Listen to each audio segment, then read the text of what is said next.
We are on live. Okay, hello everybody. Hello who's watching us. We're really glad to be here today in a new IBCI event hosted by IBCI actually.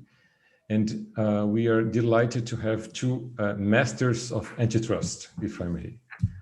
And I'm not talking about myself or Vinicius Klein. I'm talking about Professor Paula Forgione and Professor Thibaut Chepel. Am I right in pronouncing your last name, Professor? Okay. That's perfect.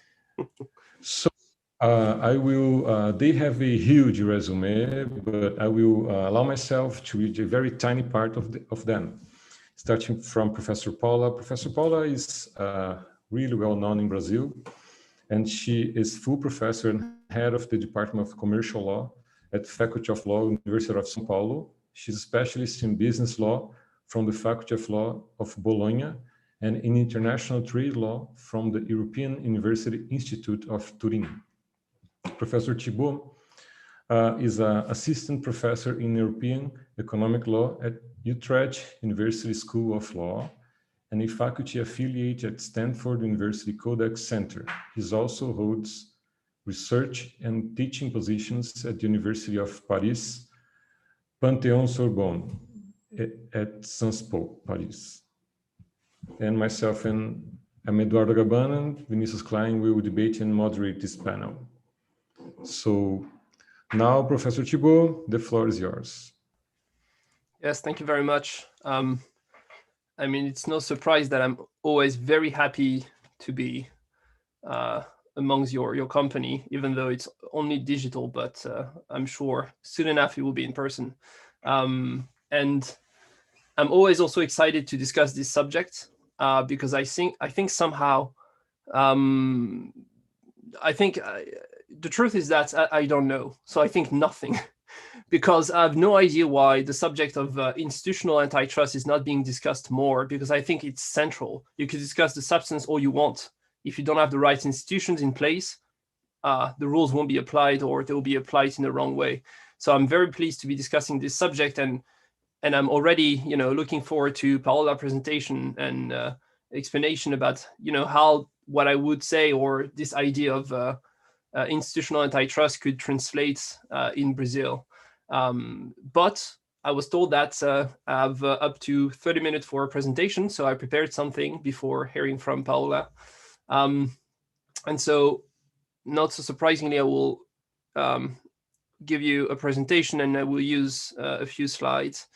I will put myself over here, so hopefully you can see my presentation right now.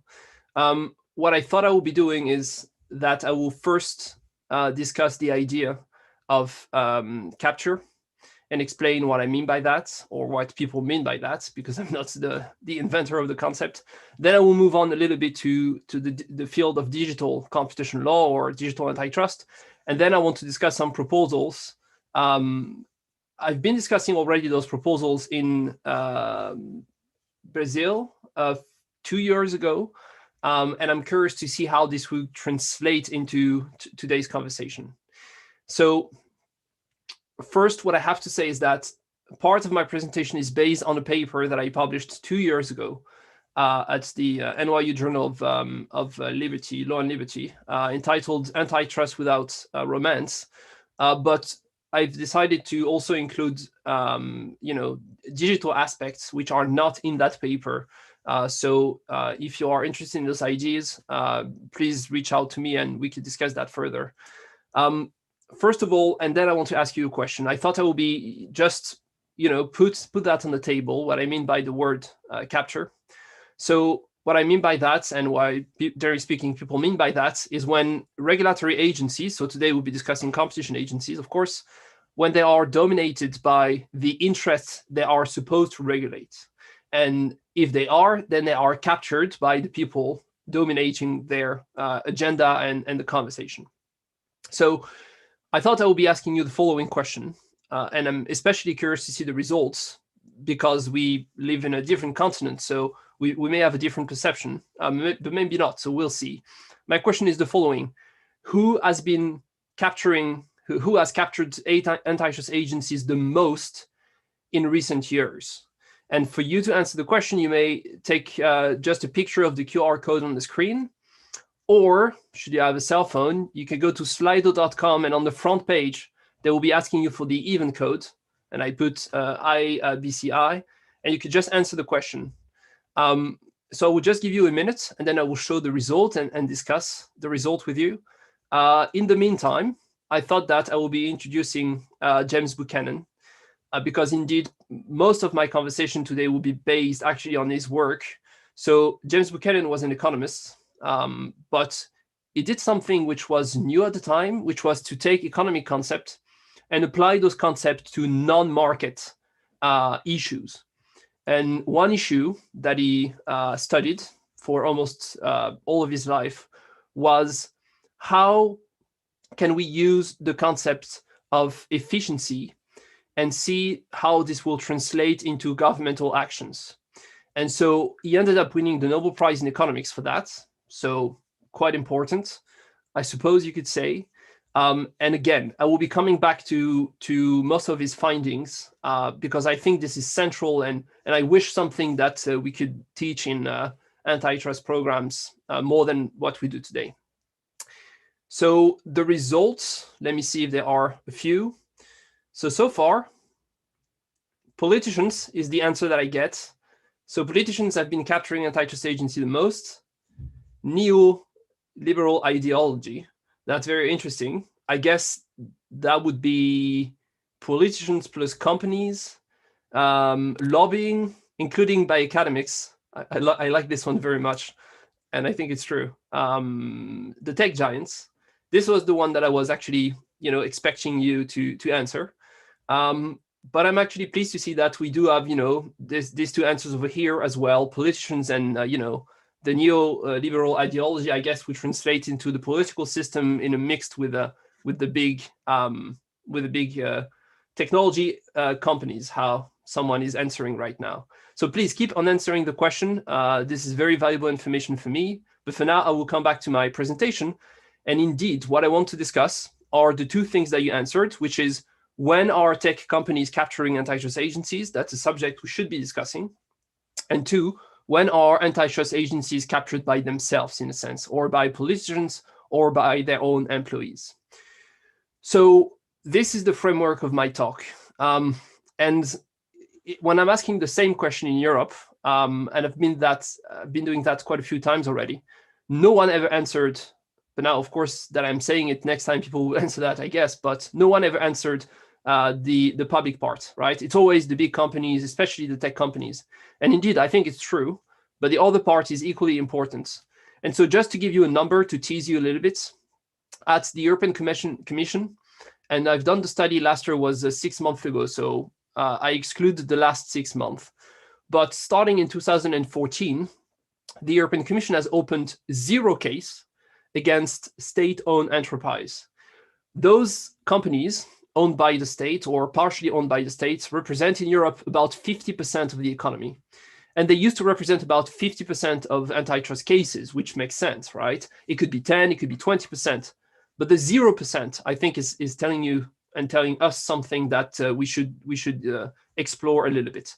So this is what I want to explore in my 25 remaining minutes. So when it comes to the big tech companies, I've just put the lobby spendings on the screen right now. I mean, this is probably not a surprise to anyone in the room, I suppose. Those numbers are 2 or 3 years old, so they are actually way higher than there was at the time, especially that now we have new AI regulation, which will impact actually all of those companies. So you will see an increase probably. Not that all of the lobby is bad necessarily, but sometimes it raises questions. The European Parliament, for instance, 2 weeks ago voted that they will not disclose every time they have a meeting with a lobbyist of one of those companies. So, of course, we could discuss that, but I think, again, it's telling us something that we should be actually analyzing for real. But the second thing that I want to discuss today is, as I told you already, the capture by the public interest. And there, it leads me to the work of James Buchanan, as I introduced already, because indeed, James Buchanan is the father of the idea of public choice theory, which he opposes to public interest theory, in which you will just try to maximize the public interest, but without ever making a choice between the different ways of doing that. So James Buchanan is actually saying that we should be asking two questions when there is a problem. It might be a market failure in the field of antitrust, but it applies to any other fields. First question here, is there a market failure or is there a problem? Because why would you do something if everything goes, as if we were in a paradise? So I think it's fair to say we do ask that question all the time. But question number two, very important, what are the chances of fixing that problem if we try to do so? And not asking the second question is what James Buchanan called romantic, because in a sense it is, when you are in the first weeks of a relationship and everything that the other person will do is perfect, right? So that's pretty much the same idea. I trust you so much and what you do is so great that I'm not even going to question whether I like it or not, or whether you achieve the result, right? So that's the idea of being romantic. So I've put a link here to that paper. It's a short, it's less than 10 pages long. That paper, Politics Without Romance, from which I derived the title of my article. So you may access the paper using that link. If we translate that to the field of antitrust, what do we see? And here I'm taking the word of Bill Kovacic in a paper that he co-wrote 5 years ago now. Antitrust agencies are not angels. And what I like very much is that, as you know, Bill was the chair of the FTC. And I think it's fair to say that Bill will never describe himself as an angel, although I think he might be. But generally speaking, at the end of the day, you may work for an agency, for big tech companies. We are all human beings and we want to achieve certain personal objectives. And that sometimes is also in the interest of the general public. It might be that maximizing your personal interest is doing what is good for others, but this is not necessarily the case. And we should be making the distinction between those two hypotheses. So I've put also the link to Bill paper if you want to access this paper. And so this leads me to very concrete work that I've been doing in the field of antitrust. Last time I've updated this work was a year ago, in which I tried to analyze all of the official publications put out by US and European agencies. And I was told 2 years ago that this could be also relevant in Brazil. So I'm more than happy to, and I'm excited to hear about what you think now. But the basic idea is the following. It's a divide and conquer strategy in which, as an agency leader, you will basically argue that one side, one camp is evil, and therefore, by opposition, you are the good person, right? It feels like very much in a Marvel movie, which I dislike very much, but that's a personal note. And so, therefore, if you are good and the other side is evil, you may be asking for more power, right? That makes sense. So you can fight evil. And so this leads me to that paper that I published, in which you will see that we see a clear evolution in the way by which European leaders have been describing this entire field of antitrust. They used to say our companies to talk about European companies, but now they very much say those companies, evil companies, versus us, the good person working for the agency. And so I thought what I will be doing is actually a game with you. But because we don't have the time for me to play that game with everyone, I thought that I will be playing that game with Eduardo. So Eduardo, you are on the spot right now. I'm going to ask you a trick question. I want to ask you which of the sentences that will appear on the screen have been pronounced for real. Some of them may be just sentences that I invented myself. Some of them may be real. First one, tech companies distort and fabricate information. They manipulate people's views and degrade the public debates. Second one, soon government will lose their ability to make big tech follow the rule. The third one, we depend on big companies for our most basic needs. I know it's really hard.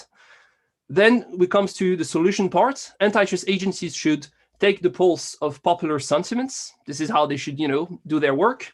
Another solution could be that it feels good, it feels satisfying to impose big fines on companies. And the last one, we should be, at the end of the day, orienting antitrust towards material rather than political ends is a mistake. So we should be actually going for just the political side of antitrust. So which one you think is fake among all of those?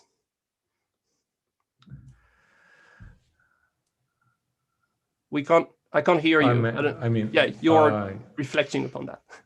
Yes, I am, because it's, fake in terms of it's a lie, because no, assertive. Fake, in a sense, it was pronounced or not. I'm not asking you if none are fake. None are fake. None. Exactly. They're all real. All of those have been pronounced by antitrust leaders, except for this one, which is the core argument of Lina Khan's paper, the Amazon antitrust paradox, right? We should move antitrust to an electoral agenda. So congratulations. And I can tell everyone that I never told the answer to Eduardo in advance. So I'm very pleased that you played the game and won the game. So you are Super Mario today for the rest of our talk. So this is what's happening, right? So this is the overall picture. But now I want to move on a little bit to the digital field and be a bit more specific. So when it comes to institutional antitrust here, the concern is that specialized agencies, and it might be antitrust agencies, but again, it might be a specialized tech agency, are easier to capture, right? Because they have a dialogue which is more common with the companies they regulate. And at the end of the day, because of close relationship, they may be captured more easily.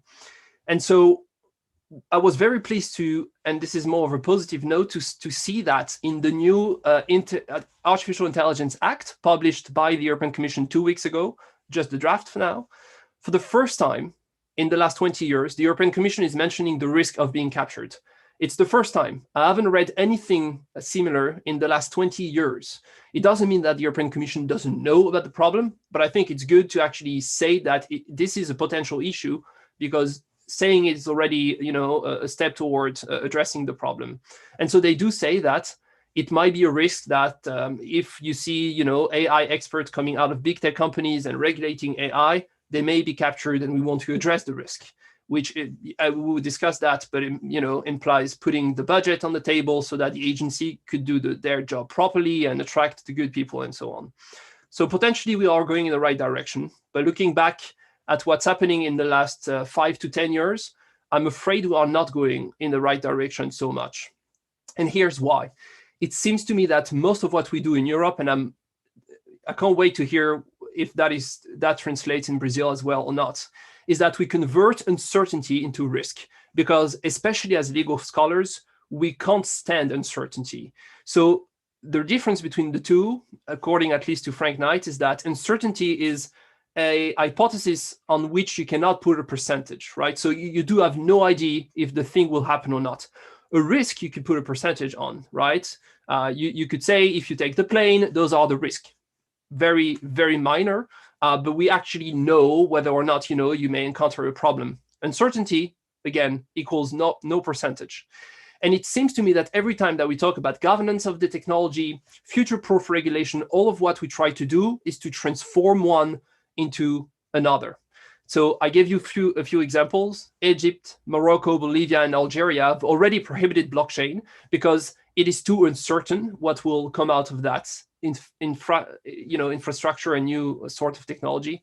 Europe wants to prohibit facial recognition, the CRISP babies, human cloning, the bigness. I'm not saying this is not a good idea. I'm just saying that if you prohibit, for sure, that there is no uncertainty in your society because technology won't be used in the first place.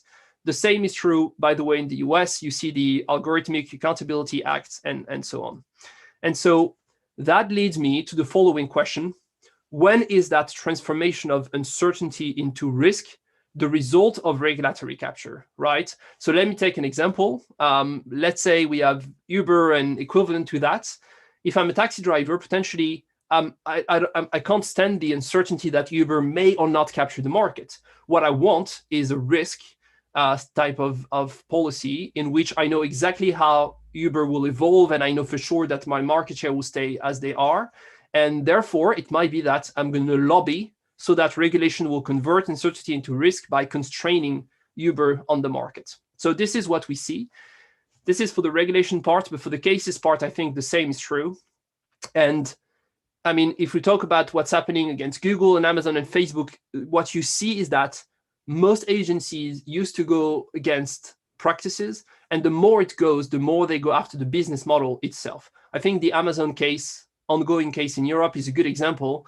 The DMA is also a good example, in which we say to companies, you cannot use personal data coming from one product to improve another product, which again, might lead to first freeze the market, but also some questions that we should be asking. And so coming back to that idea of the good versus evil, I hear printed just a small part of a speech that was given two months ago, in which the EU Commission of Competition asked European Parliament members to be heroes, which means that by definition, if they are heroes when they regulate the big tech is evil. And therefore, if they are evil, let's give more power to the heroes so they will do something good. And the translation of that, for me, a very topical example is the DM case. DM is a cryptocurrency that will be introduced one day, perhaps, by Facebook and a few other companies. And I wrote a paper, and I've put the link to the paper because I think there are lots of competition law issues with DM, and I'm not saying that there are none. But I think it's very interesting to see that the European Commission started investigation against DM, although the product is not yet on the market. And it might be one of the very first time that the European Commission has been doing that, because should DM indeed succeed, the value of euro will go down, the US dollar will go down. And so there is a true competition between the big tech companies and the big governments at the end of the day. And the question is, then what should we do? Because if there are antitrust problems, but we cannot trust the agencies to do the work as they should because they are themselves in competition with the big tech giants, where do we go? If you have read Code, you will see that Lawrence Lessig was quite pessimistic, and I'm afraid I am as well in this regard, because indeed it's hard to know where to go and what to do. So what I thought I would be doing in the 5 remaining minutes is to propose some ways not to solve the problem, because I think it will never be solved. Human nature is, always will try to find a way around, but at least to improve a bit what's happening right now. So I've ranked them in different categories. But first, I want to show you this by Nielsen and Winter, two established and highly respected economists, in which they say that the design of a good policy, generally speaking, is to consider the capability to learn from what's happening, on the field and improve the policy. And so this will be very much, in the spirits of what I will be presenting in just a minute. So first, I think we have to think, or at least we have to discuss, but again, we often don't, structural reforms. There we could talk about functional measures. It could be that for certain type of decision, you may want to have, unanimous voting mechanism within the agency, such as imposing heavy fines, introducing new investigations against company, instead of just having one person in charge of deciding that. Because then what we see is that some agencies, and the Wall Street Journal has been releasing leaked documents in which agencies were basically exchanging companies, saying, you will take Facebook because it's good for the press, I will take Google, and therefore everyone's happy. Potentially with anonymous decision making, you may solve some of those issues. And this is something on which Buchanan has spent lots of paragraphs and pages. So if you are interested, you should, again, read James Buchanan on that.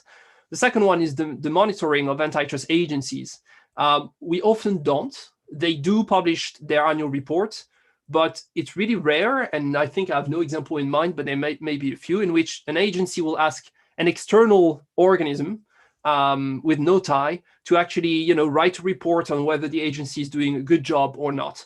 And I have to say, it doesn't count if that report is being written by another agency which is part of the same ecosystem, right? So this is something we may want to think about. Then comes the public policy. So here we look at the substance and more of what's happening in terms of the person running the agency. You may want to, emphasize that antitrust agencies, for the most part, they have a role to study distortive legislation, not just to, introduce new cases. I see that less and less, but it might be just an impression that I have. And you may also want to try to ask agencies to assess their work in a bit of a different way. I'm always puzzled when I see an antitrust agency publishing the annual report, taking that annual report to Congress or the Parliament to ask for an increase in the budget, which, by the way, I think is very much needed for most agencies. But the way by which they do that is they say, look, we imposed for 1 billion of fine last year, therefore give us more money and we're going to actually get some more fine to you. And, you know, it's a good, everyone will be happy. I'm not sure if we want that. I'm very pleased when I see the FTC in the US saying for $1 that we spent, consumers will save $18 on average. And that, I think, is the type of measures that we want very much. Last structural reform. Well, here we look at the person, the head of the agency. A single term seems to be a good idea. Why would you actually run for another term? It might change the way by which you conduct your activities. You may also want to have experts in the field. Now, I'm aware that to have a politician at the head of an agency might be convenient because they know exactly how to dialogue with other agencies and other politicians. But, you know, it might be that an expert in the field, and we have some example in which Monti was the head of the DG Comp in Europe. Everyone would agree, did a fantastic work, and could have some politicians, you know, at the lower level to help navigate the political environments. And some more, the personnel of the agencies, you could actually, you know, think about ways to prohibit that one will go from the agency to the tribunal and vice versa, because it might raise some issue over here. And also, should you be able to run for election if you have been working for an agency and so on? We see in the US lots of appointments in which there is a tie between, you know, working for the agency, then running for governor, etc. It might be problematic. Something very concrete I wanted to show you. This is very recent, March of this year.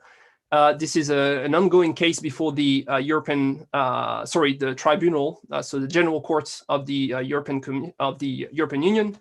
And so what they argue, and I'm not sure if they will actually make the point, but is that when the Director General of the DG Comp is then moving to the General Court, and the General Court is actually judging the decision taken by the European Commission at the time when he was the Directorate General, it might be problematic, right? That you will say, oh, at the time where I was wrong, and therefore now at the tribunal I will cancel my decision. So they are actually the parties saying that this is problematic, and we may want to invalidate the procedure. We'll see where it goes, but I think this is the type of thing that you want to avoid at all costs, and prohibiting some, internal here and there, as we call in French, pantouflage, might be a good idea. Something more on the substance, future-proof regulation. I'm not too convinced by the concept, because it assumes that you take a regulation today and it will actually be still something, it will reach the objective that you want to reach in 10 years. And regardless of what may happen, in those 10 years, the regulation will be a good regulation. And I'm not sure if we can predict the state of the world in 10 years. So every time I see a regulation which is future-proof, I think, well, there is a capture behind, because I can't think that someone will have the impression that we can actually know where the state, the world will evolve in a few years.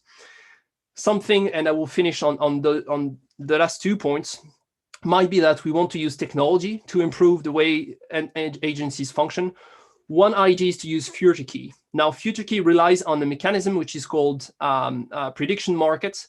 The idea in a very caricatural way is the following. What you ask people is not to vote on what they prefer, right? It's not who do you think, who do you prefer to be president, but what they vote on what they think will happen. So it might be that if that person is elected president, do you think the GDP will go up? Do you think, environmental pollution will go up or down? And then if indeed the person is elected president, at the end of the period, a predetermined period, we have a look at whether indeed the GDP went up, the environmental protection went up or down. And if you were right in your vote, you get more money or more token. If you are wrong, you lose everything. So it creates an incentive to only vote when you have information about what may happen. And future key uses the result of those votes to conduct a strategy. A few of the big tech companies are doing that. A few governments also experiment with that idea. And it might be a nice way to decentralize the decision making. And if you do that, you take the power out of the ends of a few person, which is something that you may want to be doing. And the very last idea is to rely on agent-based modeling. I've put an URL here just because I wanted to have an URL called Agent Thibault. But more seriously, you may have a look. It's a 2-minute video in which I explain agent-based modeling. The idea is basically the following. What you do is that you run a simulation. And in that simulation, you may have how many agents that you want. And each of those agents, they have agency, right? And so you may see actually where the agent will end up. It might be that they end up in a way that is compliant with the law. It might be that you want to test antitrust remedies that way to see if the companies will end up in a space in which the prices go up, they go down. So technology could very much help here, I think, to address the issue of uncertainty without converting everything into risk regulation. The last slide is the following. If you do have 2 hours, now I realize that it's much better to watch Netflix than James Buchanan, but this is probably the best interview that I ever saw. So I've put the link over here. It was shooted just a few years before James Buchanan passed away. And he explains everything, his entire philosophy, but also should you be an academic? Which type of institution should you be working for? Should you work for a big university, a small university? So it's a lot of personal insights mixed with his view of the government and regulation. So again, now I can't wait to hear from Paola and also Vinicius to hear how all of that translates in Brazil. So thank you very much. Oh, it was fantastic, Thibault. Fantastic conversation and brilliant presentation, indeed. I'm not sure if you hear me. I do, yes. Thank you very much. So, okay, gallery view. All right, so I will pass the floor to Professor Paula, but we might have lots of good points to raise up and to enjoy this teaching experience with Professor Thibault. And Professor Thibault, if I may, would you share with us your presentation, the link of it afterwards? Of course. I'll put it in the chat. Fantastic. And I suppose you could put it on the YouTube video or something like that. Yes, sure. I will do it. Professor Paula, floor is yours. First of all, good morning, everybody. I would like to thank you, thank Professor Gaban for this invitation. I'm very honored to be here, and I loved your presentation, Thibault. It was very insightful. And it's, again, Professor Klein, it's very nice to be here with you too. And I'm sure I'm learning a lot in this beautiful morning here in São Paulo. We have a lot of sun. Well, I should say that those problems are universal. I don't see Brazil disconnected from this screen that we have all over the world. I've been in antitrust for more than 30 years, so I've seen everything, and I've seen all the evolution of American antitrust in the last 3 decades, and European antitrust, all the conflicts we have, all the problems we have, all the political problems. And for me, antitrust is politics. This is the first conclusion. And Thibault, I did like your presentation very much. I've read your article, my compliments. It's a wonderful article, a very, your research and your ideas are just great. And again, they are very insightful. And your article makes us think. And this is the best thing an article can do. So really, it's great. And I'm going to give it to my students here in Brazil. And I'm going to quote you in the next edition of my book about antitrust. And people still read it. It's very surprising, but people read it. So you are going to be quoted because you have some very delightful ideas, I should say. But, and maybe because of age or, but I do envy your sureness of judgment. I would love to have your sureness. I would love to see things that way. I think my life would be better, and I would have maybe not so many problems that I have, philosophical problems with antitrust. I don't have a presentation, PowerPoint presentation, but I would. Reading your article, again, I'm here. Reading your article, I remember of two books immediately. One is Moral Tribes. Because I do think everybody believes they are doing the best they can. They are better, in some way better than the other. I care about more important thing than you do. I see things that you cannot see. But everybody wants the best thing for everybody, in the sense that everybody wants development, everybody wants food, everybody wants economic activity to grow and things like that. So this was my first recall, that we have tribes and everybody, okay, you have bad people, okay, but considering most of people, I should say that they believe they are doing their best. Okay, you see it everywhere, in Brazil, in America, in Europe, or everywhere you go, in lots of fields. And the second book would be this, Why Societies Need Dissent of Sustain. And it's very important to have this kind of conversation, this kind of debate, because we have different ideas. And then antitrust can go on, and antitrust can be a better job, or a better job if you have a discussion. So it's an introduction to say what I will say.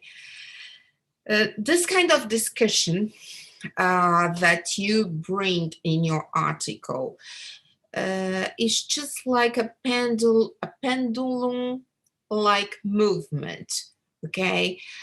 And it shows the political element of antitrust. And I think you were great just explaining this. But you have just like an spectrum, and you have two ends of the spectrum. You have always had those ends of this spectrum when you are thinking about antitrust. Since the discussions that we had before the Sherman Act, until the discussions we had because of the Chicago, or we have because of Chicago Revolution. See, we have this kind of poles, this kind of ends, polarization, I should say. It's a very fashionable word in Brazil, polarization. Okay, we are poles. We are fighting one against the other. So you can see those different opinions when you analyze political problems, political antitrust problems, competition problems between Europe and the United States. In one end of this spectrum, people think at the end of the day that antitrust is for no use. Okay, let market go and let market do what it has to do. Okay, so you don't have to use antitrust to stop the market, to stop market forces. I know I'm being very reductionist, but I'm doing this on purpose. Okay, so in one end of the spectrum, you have always had this kind of idea that you brilliantly bring in your article. Okay, antitrust damages competition, antitrust damages economy and American companies. and labor and everything, I mean, taxes and our growth. So antitrust is for no use. In the other end of the spectrum, you have the idea that you describe wonderfully, that antitrust can save the world. Antitrust is the cure for all ills. If you apply antitrust, a strong antitrust, you will solve all the problems in the world. So when we read an author, we can see where this author is, if this author is driving Chicago fan, or if it's an European, or he or she is an European in the sense European now, a very political and a very populist and for antitrust. And I should say that this phrase is not mine, that Americans have always had a love-hate relationship with economic power, because American companies made our lives better, much better off. I mean, we have a lot of improvements, and we have especially Americans have jobs, have taxes, and all the development that those big companies brought. Marx used to say that we wouldn't have trains if we're not by the concentration of capital. I mean, and this concentration is very important for all the world. So, but at the same time, you have political problems. I mean, if you get German problems before or suddenly after the Second World War, you had discussions about this kind of concentration or companies' concentration in Germany, and the problem of democracy. I know you don't believe in this kind of argument, Ibo. I may be right, but it's a very sensitive one, and we are discussing this now. I mean, those really, really big companies are threatening democracy. This is a very big point, and I know I understood your answer is no, but it's a worry that we have always had since the very beginning. So it's not the first time that this kind of argument is discussed, and we had problems in the past. So what do we do? I would see this scenario, I would see this spectrum, and I would say that at the end of the day, we have no new things under the sun. I mean, everything is the core of this discussion that we are having here has been the same for decades. Okay, not to say for centuries.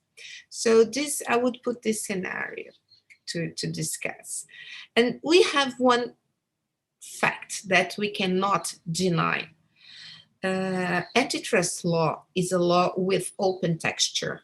Okay, so much is left to be developed by courts or officials in the light of circumstances between competing interests, which may vary from case to case. So we have insecurity, and you have to deal with insecurity, not only risk, but insecurity, because the texture is open, as Hart used to say. So you have legal insecurity. It's natural to antitrust. Okay, I don't have time to discuss this point, but antitrust is this way, and antitrust is this way all over the world. So we have the risk of discretionary interpretation. That's the point. We have public choice problems, as you said perfectly. And again, I'm not talking about America or Europe. I'm talking about Brazil, because we are all on the same page. That's the point. So we have, yes, you are completely right, and I love this part of your article. Personal interest of antitrust authorities. Yes, but you know, what I do believe is the most important thing are the beliefs.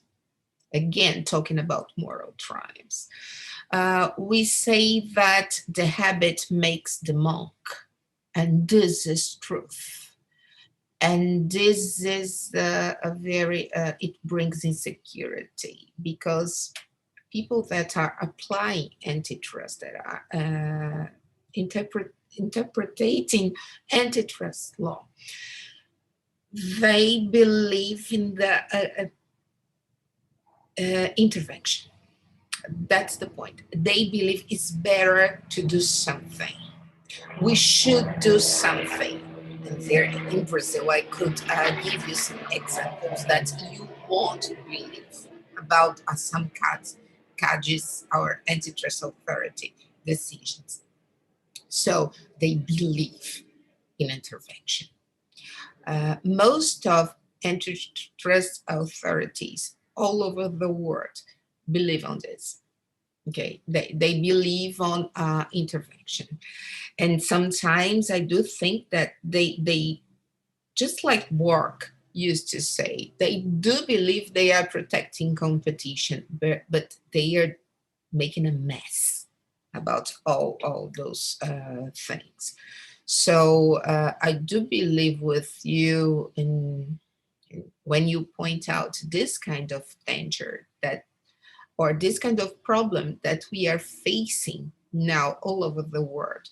And I would say also that hell is paved with good intentions. And I think about this phrase a lot of times when I read, when I see what young people, especially young people, are doing with antitrust all over the world. But anyway, because they believe, I mean, again, maybe I envy their sureness of judgment. They do believe this intervention is the best way. And I'm not sure. So I do agree with you when we talk about those problems. Just a minute here. Sorry. Sorry. On the other hand, okay, I do agree with you in security, intervention, open texture law. What do we do? But what I ask myself is about the solutions you propose, because there are some other facts that we cannot deny. Too much concentration. We have nothing to say about it. I do believe that if you consider economic evolution or economic history, we have never seen such a concentration before, and it's scary. Antitrust is doing nothing or almost nothing about it. Antitrust allowed this situation to goes out. What are we going to do? Can we speak about antitrust death? the death of antitrust? Sometimes I do think yes. Sometimes I see a lot of rumors or officials saying things, declarations, etc. But at the end of the day, we have some fines. Okay, now in the last years, okay. But if you see American decisions about Microsoft, for instance, in the past, what do we really have? Or, okay, I understand you may ask, should we have something? Should we have done something? I'm not, I would make another question. This concentration we have now, is this the best way or the best path for humanity? I'm not sure about it. And I think we have to discuss, and we have to assume that we have never seen such a concentration before. We've seen concentration. And what I ask myself is that, is there any moment in human history where antitrust really stopped concentration? I have my doubts. But anyway, I should say also, it's not working. It's not working. I mean, the difference between rich and poor, all the things that Pister comes out, we have a lot of books nowadays talking about this. Should we say that it's romantic? I don't think it's romantic. I think we have problems, and we have to assume those problems that comes out from concentration. Antitrust was made for this. Well, because of that, if it works, it's another history. But if you don't believe on this, you don't believe on antitrust. And it's okay. Again, moral tribes, you can believe on this and think that this is the best path for humanity. But is it? People are discussing this. And I don't know if I agree that we should call this hipster antitrust or romantic antitrust. Is it romantic? Or people are worried with what we call a crisis of capitalism, that the point here is the difference between rich and poor. Okay. So maybe call it romantic, may lead us to not give the importance this problem have. Okay. Excuse me, this problem has here in this context. And another point that is very important, the delegation of rulemaking to private organizations. We may believe it or not, but the point is, it's happening. It's happening. We see this in Brazil too. If somebody decides, or one of those companies decide that we should not broadcast the president, or the president is lying, and we are not going to transmit what he is saying, is a political decision. And we have this kind of problem. I ask myself, isn't it better to face the problem than call it just romantic? We talk about competition on the merits, and for a Brazilian, it's very interesting to watch Americans and Europeans discussing about competition on the merits. But which merits? When you have this kind of concentration, you don't have technology to really compete. You don't have technology available to really compete. And you can use, or we can use, the Schumpeterian arguments about waves and things like that. But even if we think like that, we have to remember that even the Roman Empire came to an end. Everything comes to an end, but at which cost? Okay, what we are seeing in the world, is this the better way to go? Does antitrust have any kind of role in this scenario? I really don't know. May we talk about the death of antitrust? Should we? What's antitrust for? And who does antitrust stand for? I think it's better to face those problems here in Brazil, in America, or in Europe than just to call them romantic. I'm very worried about them. And I think there are a lot of people in Brazil also that are very worried about those problems. Well, I think that's what I had to say. Some remarks and telling Timbo again that I just loved his article, and I'm going to quote him, and I'm going to give his article to my students here in Brazil. Thank you for your attention. Great, Professor Paula, always brilliant. Would you like to say some words, Vinicius? I made some notes, actually questions for both, right? Professor Paul and Professor Thibault. We are professors. Can I say Paul and Thibault, right? And the first one would be, do you have the results, Thibault, of the quiz to put on the screen?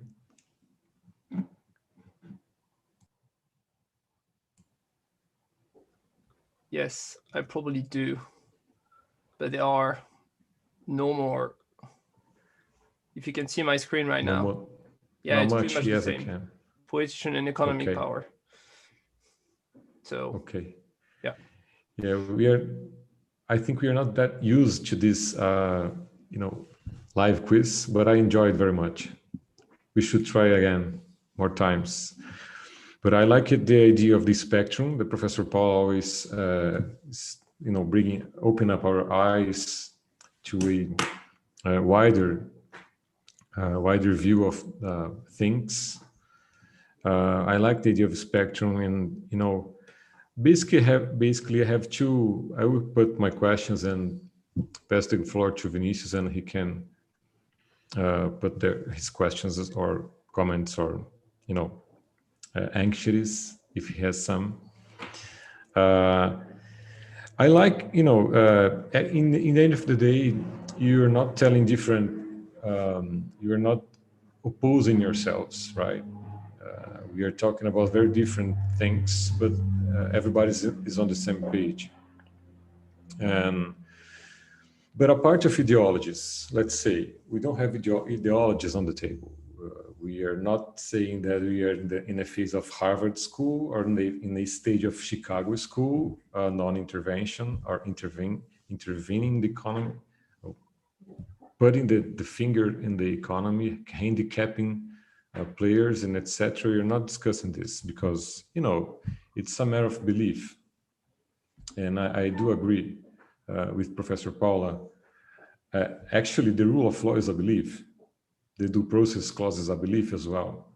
The state's a belief. And I would go a little further and say, if we should discuss beliefs, I would not discuss, I don't believe in antitrust. I would discuss the state itself, because it's a real belief that we are always defending, and I'm quite skeptical about this ability of the state, and I'm a specialist in state law, and I'm very skeptical about the ability of the state making our lives better.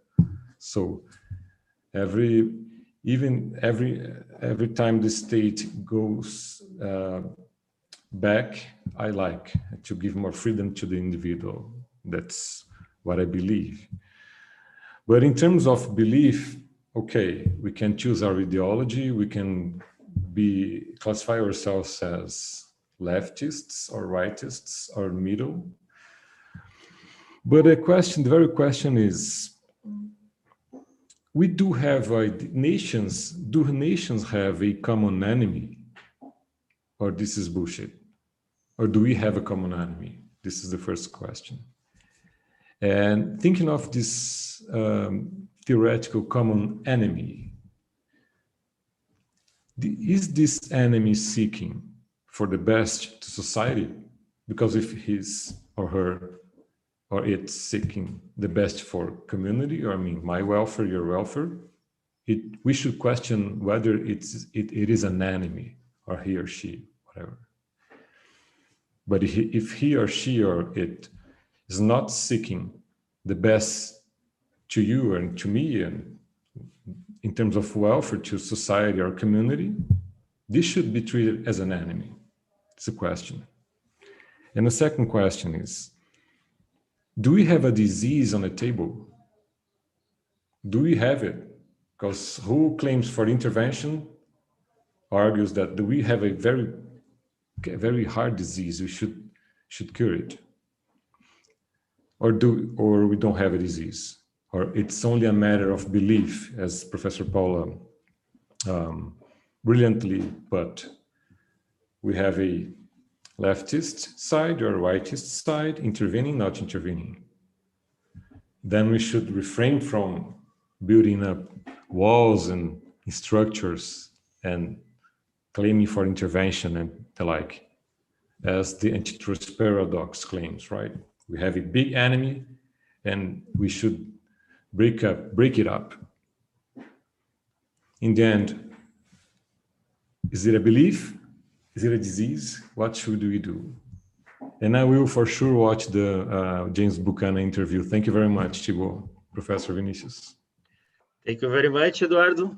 It was two beautiful presentations. I started interesting for antitrust with Paula's book, as many or most of Brazilian students, and it's a real honor to talk in this event with her and with Thibaut. And I would like to ask a question concerning the digital markets and the role of economic theory in this question, because Thibaut said, and I think I agree, that you have not so many papers on capture of antitrust authorities than in regulation in general, and then in regulatory agencies. And I wonder why this happens, and why it's because more regulation in general than antitrust. It's two different things, maybe. Regulation is very different from antitrust, because if so, then there must be some features that make antitrust less likely to be captured than regulation in sector regulation or user or normal regulation. Maybe one of the answers could be that we believe, and this is a belief, I don't think it's really true, that economic theory in antitrust is more certainty, provides more certainty, and reduces the ability of the flexibility of authorities. And if this is true, what do you think will happen? Because in digital markets, in the way that now that's very easy to say, I think that economic theory is not explaining so much as in brick and mortar markets. And if economic theory is not so like concepts, Thibaut has a beautiful work on predatory innovation, things like that. But these concepts are new and maybe are not so well understood as providing certainty to decisions. And in this way, we maybe are going to go to regulation. And like I think in Brazil, we just created a data authority. A lot of countries made that. I think the DMA is maybe a move to regulation instead of antitrust, because it's more regulation than antitrust. And how do you think this dynamics is going to work? I know that it's usual to antitrust authorities to work with regulation and agencies, regulatory agencies, but in digital markets, it's like, I think maybe be a little different, because digital market is not just a sector of the economy. Maybe it's going to have a spillover in all the economy. And how do you think, because if you think about monitoring, if you think like corporate governance, one of the principles is accountability. How is it going to be the accountability between data authority and antitrust authority in making digital consumers better off, like, fair standard, or even in political or another standard you can choose? So this is my question. Thank you very much, Eduardo. Before you resume the show, Thibaut and Paula, I have another question, not myself, but Professor Magali Aben from the Glasgow University. She sent a question to me on WhatsApp to you, actually. And I'm just passing over. Okay, Magali. Is it possible for academics to influence policy without being romantic or ideological? Thank you. Should I go? Yeah. I think I agree with what you said, Eduardo. First of all, thank you lots for the comments, but the reason why I'm starting with you, Eduardo, is that I think indeed we agree, Paula, on or at least on what we've been discussing today. I don't want to give the impression that I'm saying that I'm on the right side or the left side, whatever, of the spectrum is that, and that, I mean, I agree with you that it's a belief, right? And there is a great book, The Antitrust Religion, explaining how it is belief with the church and, you know, all that. And I'm a member of that church. And maybe I'm wrong to be in that church, but I believe in antitrust. And I don't want to give the impression that I said that it is for me to be a romantic is just to intervene or to try to do something. For me, it is a romantic when you are not even discussing whether or not the way you're going to intervene is a good way, and not even trying to, you know, do a retrospective analysis in a few years to try to analyze whether it was a success or not. This is where I see it as being romantic, but not in, you know, the intervention in and of itself, because at the end of the day, and then I will come back to your question, but I mean, yes, I mean, there are lots of issues, and some of the issues that you raised, the level of concentration, we should be discussing that. You know, the practices, there are numerous examples of anti-competitive practices, and I have no trouble at all in saying that, and I wrote that in a few papers. But for me, my concern is when we see something which might be an anti-competitive practice, then what's the best way of addressing it? And it seems to me that we want to discuss the institutional features to, you know, to make sure that we go in the right direction. And so this was the sense of the paper. But to come back on your question, Eduardo, and then I will also try to address some of the points raised by Paola. Is there an enemy? I mean, in the big tech sector, potentially there are a few that I'm not aware of. But it seems to me that you can't say that Google, Facebook, Microsoft, and Amazon are just bringing bad thing to society, right? It's a mixed bag effect. I mean, just the fact that we are using Zoom right now and streamed on YouTube is quite amazing, right? However, this was what one side was saying. Look, they bring something amazing. Therefore, you know what? They should have a free pass for anti-competitive practice. This is what the lobbyists would say.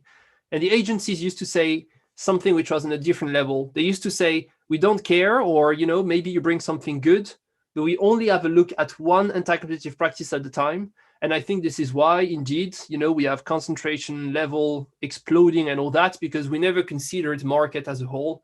And I think it was potentially a mistake. I'm not sure it was easy to do it otherwise. But for me, that's the problem I see. And that's to the disease part. Is there a disease? Probably lots of disease, but when I read in the DMA the rationale, which is to say that the digital markets and digital economy is not innovative, the prices are too high, we see no new product. That's what the chief economist said this week of the European Commission. There is no big innovation. I disagree, and I think it's perfectly fine to say, you know what, you bring something good to society, and sometimes you infringe the law and you should be punished. But when we move on to the overall picture, the macro economy, and we say those companies bring nothing good to society, which is what I see in the speeches, I'm a bit worried, because I think it isn't true. They bring lots of good things, and indeed lots of threats to democracy and all that we should be addressing.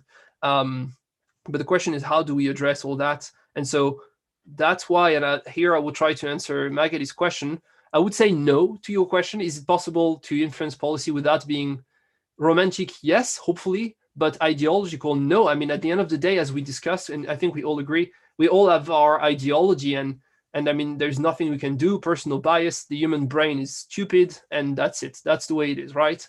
So unfortunately, no, and it brings me to one thing that I want to discuss, which is the computational antitrust project that we introduced at Stanford University.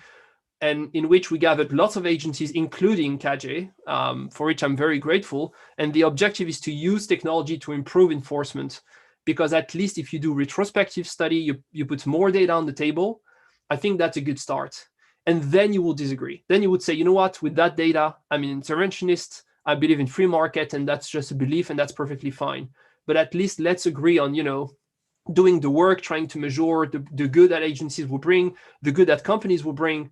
When we address anti-competitive practices, let's try not to destroy, the company just because there is an anti-competitive practice, which is what I see in Inecan's paper. Micro equal a macro level. And so Bill Kovacic, again, called for that, right? There is no retrospective analysis. Agencies do a yearly report, but I've never read an agency saying, well, let me have a look at the last 10 years, whether or not this was a mistake. Some of them start to do that when it comes to merger, to try to understand indeed if the policy has been good. And I think this is excellent. And so that's the goal of the project, working with agencies to improve enforcement. So I don't want to give the impression that I think that agencies are romantic in and of themselves, because this is not what I believe. On the Microsoft case, we do have a paper coming within the project next week, in which people working for Microsoft, but also for the DOJ Antitrust Division, and the people making sure that the remedies were applied, actually wrote a paper for us together, which is fascinating. And you will see in the paper that they explain, when they implemented the remedies at first, Microsoft put a team of, I think, 8 employees on making sure, to apply the remedies. They ended up with a team of more than 1,000 employees. So I think they were overwhelmed. Same was true for the DOJ. So all of that, I think, is fascinating. And again, this is when we need to, discuss the infrastructure, the institutions, how do we apply remedy, how to do it, and so on. At the end of the day, I'm also not sure, to say the least, that concentration level is a good thing. And that's why I got obsessed with blockchain a little bit, because this is another way of doing it, right? And I believe in blockchain very much as well. Maybe it's another way to decentralize the market a little bit. That could be a complement to antitrust and not something instead of, as some people would say. So thank you very much. And Vinicius, I hope that I more or less answered your question. And I look forward to the remaining parts of the conversation. May I? Okay. So I do agree with you, Timbo. I must confess, and trying to put everything together, I do thank Professor Eben for her question. Sometimes when we look at antitrust evolution, not revolution, antitrust evolution the last decades, I ask myself, does it work? What did antitrust bring to society? I don't know. I really don't know. And I have huge problems with that. As Professor Gaban said, and I'm very flattered, listen to it. I wrote a book about antitrust, maybe the first manual or case, it's not a case book, but the first book of manual of antitrust in Brazil. And sometimes I look and I see, well, what antitrust delivery to society? And sometimes I have the impression, and it's a nightmare for me. It's a nightmare. The question, Professor Paul, is would you write it again? Yes. But the point is, sometimes when I have a bad hair day, okay, when I'm not feeling very good, I ask myself, maybe we are talking about bureaucracy that is starving to survive. Okay, so bureaucracy, they do believe on antitrust, of course, thank goodness, otherwise. We are talking about a bureaucracy striving to survive, and academia trying to survive too. So, but what did antitrust deliver to society? What have we done in the last 3 decades? Sometimes I look at our reality of big techs and what we are going through now, and I read guys just like authors like Tim Wu or Pistor or those authors that are analyzing our situation right now. And Tim Wu has just said studies dealing with what happened to concentration. Okay. And sometimes I ask myself, do we have a path outside regulation with all the problems that we have in regulation? Do we still have room for penalties, individual penalties? Because we have new practices, okay? We have a new word, and then, oh no, hindsight, a completely hindsight effect. I look at what you've done and I say, this is not good. This is very difficult to deal with in the law system, because we are talking about arbitrarity or discretionarity or something like that. It's very complicated. You don't know the rules of the game. So do we have a path outside, not an authority, authoritarian, a dictatorial path? Do we have this path outside the regulation? And we know the problems with antitrust regulation. So I really don't know, but I only think of that when I'm having nightmares or when I'm in a very bad day, you know, I'm seeing when I see everything gray and dark. Sometimes I think, I put myself those questions. I don't know. I don't know if antitrust, Timbo is right. Antitrust costs a lot, but it costs a lot. Antitrust intervention is not free. It costs to society, to everybody. And we have all those problems that Timbo brought to us. Okay, it costs. It's not for free. So at the end of the day, is it worthwhile after decades of antitrust? Sometimes I don't know the answer. Okay. May I say something? Because I very, very much share the same view. I don't know. And, you know, thinking about it, because of course, when you discuss between antitrust people would never it's really rare to have the discussion that we have right now. But of course, if you go to a few friends outside of the legal field, they would say, oh, what do you do? Antitrust? What is it about? The law of economic transaction. Okay, is that useful? And it's really hard to prove that it is. But my way of getting out of the nightmare, but maybe I'll change, but has been to say, at least let's try the best we can and we see, right? But if we have the good institution in place and if we use the right technology, we will improve antitrust. It seems to me to be a fact. So when it comes to killer acquisition, for instance, last month at the Computational Antitrust Project, we published a paper by 3 MIT scholars in which they explain how technology could help forecasting potential killer acquisition by trying to measure the fitness of a company. And maybe it won't work, but I think it's worth trying, improving antitrust to a level where potentially it might be that the answer is yes, it is worth it. But it might be not enough, but at least let us try. So this has been my, the reason why we started this project and the reason why I worked on the institution and trying to design this, because overall I'm not sure as well. And if you are not so sure and you are in the field for a bit longer than I am, it looks like we'll probably not be so sure in a few years, which is something we'll have to live with, I suppose. I don't know, Eduardo, Vinicius, what do you think? Are we doing something valuable? Because the opposite thing is, and a good friend of mine who's a famous antitrust professor in the US always says to me, well, no worries, because when there are bad cases and bad regulation, it's not a problem, because for you as an academic, it means more papers, more books, and it benefits you. It's a kind of consolation. I'm not sure if I like it very much, but it's also true. So sometime I don't know. I don't know. Vinicius, Eduardo. May I just say one thing? And we are not talking about political problems that we are having here in Brazil with our antitrust authority. We are very worried about what's going on. Lawyers cannot say those things, but I'm not a lawyer anymore. So I can say we are extremely worried about political influence and things like that in our antitrust authority.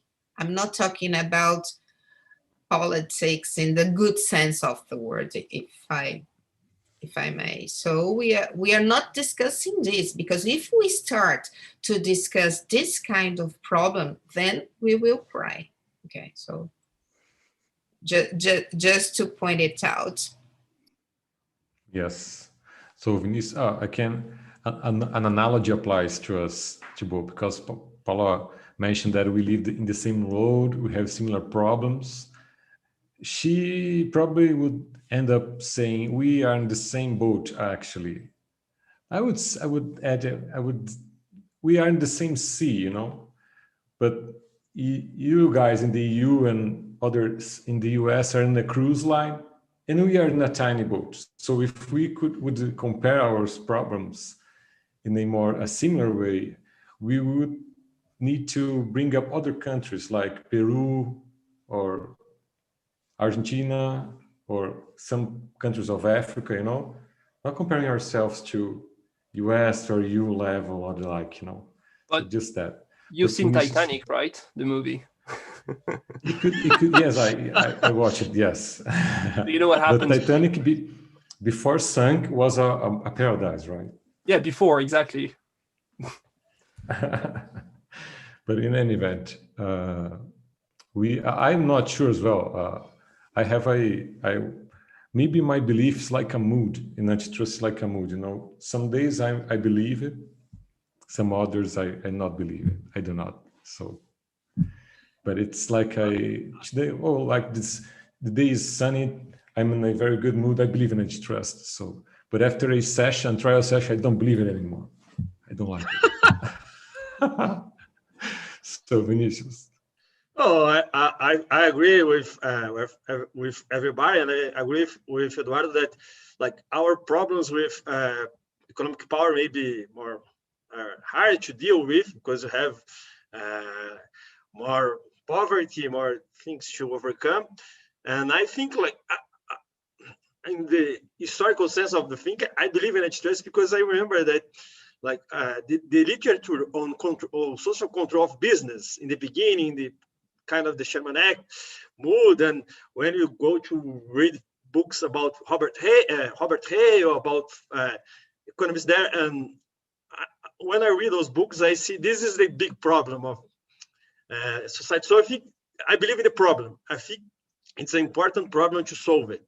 I don't know, as you all, if you manage to solve it, or you'll be able in the future to solve it. But I think it's a problem that must be addressed. So I think antitrust people are trying to deal with important and true problem. And if we don't know nothing, companies will do rules and things like that. So some control is needed. And I think the question is how to do a smart control, a good control. But I think this problem is unavoidable. Like, must be some antitrust people. And if I would add Thibaut and Paula, maybe I like it what Thibaut said about at least we should try to make it function. Let's suppose let's assume a premise of a well-functioning agency, you know, and a well-functioning in the ideal well-functioning agency premise or assumption. I would say it really I really believe in antitrust for some matters. I really believe. For killing acquisition, for example, maybe, or for matters that we do know, like crimes, combating crimes in terms of collusion, it really functions. I cannot say otherwise. But when we deal with not so well functioning bodies, you know, and so weak in terms of willing to receive intervention of politics or the like, then we are talking about a trade-off that would suggest not having the agency anymore. So we don't need it. If we have a not so well functioning body, and the mere existence of the body ends up hurting too much society in comparison to not having the body and just leaving the law or not having the law, leaving the other rights in place to be, to be fought in courts or do some other alternative. It's not a matter of choice, It ends up. It is a really a disease, in my humble opinion, to have a not so well functioning institution that distorts the whole thing. That would add something on that. Where I think it's a complicated topic is that at the same time, if you don't give the proper means to antitrust agencies for them to do their work, I mean, it won't work, right? And so, I mean, you talk about cartel. I think everyone in the room will agree that the cartel is bad, and it would be great if we could get rid of it. But what you see, the numbers and the empirical studies made in the US and in Europe are very clear. A cartel, if one day it is detected, has about 15% chances being detected that year, meaning that overall the detectability rate is very low, right? Probably way below this 15% threshold, which means that if you infringe antitrust, you'll be fine, most likely. And this is a problem. And antitrust agencies are too reactive. The OECD has been very clear. You are waiting for leniency application too much. You should go out there. But if they don't have the means to go out there because no budget, not the right tools, then they can't do their job. And then we're going to say, well, we don't believe in antitrust because look at what they do. So it's a bit of a reinforcing circle. So I'm all in favor of giving more budget, but potentially coming with some institutional features that would, constrain the budget. But I believe it's coming in the US. So let's wait and see what's happening.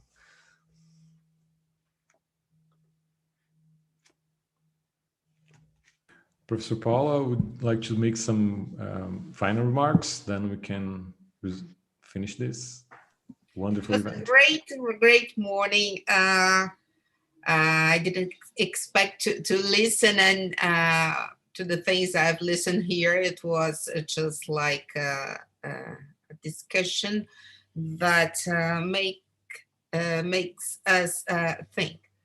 And this is the important thing. So I would like to thank you for this invitation. It was, again, a great time. Timbo, it was wonderful hearing you.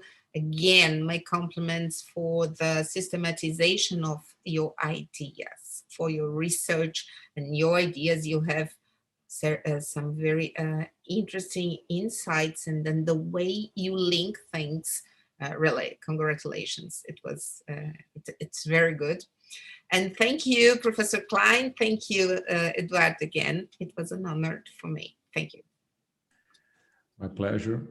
If Vinicius would say something, if not, I would terminate. Oh, just thank you for this opportunity. Okay, well, thank you here. all for...